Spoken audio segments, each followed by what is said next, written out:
Prima il fuoco, poi l'acqua e il vento. A Taibona Gordino si vive il ricordo di quei drammatici giorni di fine ottobre 2018. Basta spostare l'occhio della telecamera verso le palle di San Lucano per osservare il bosco carbonizzato e più su, all'interno della valle, gli alberi schiantati e il letto del torrente Tegnassa ancora pericolosamente ostruito da tronchi e rami. Abbiamo tanta progettualità per la sistemazione.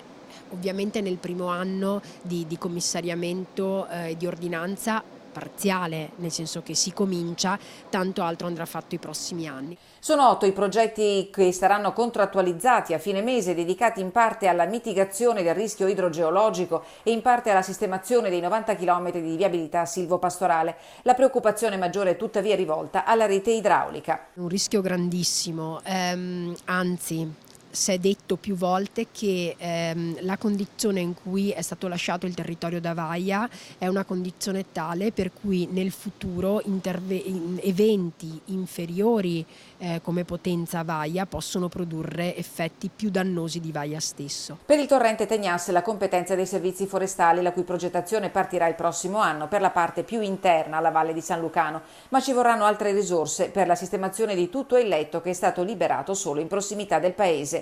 Il Genio Civile invece sta lavorando a uno studio per intervenire lungo tutta l'asta del Cordevole. La competenza è di altri enti per quanto riguarda gli alvei.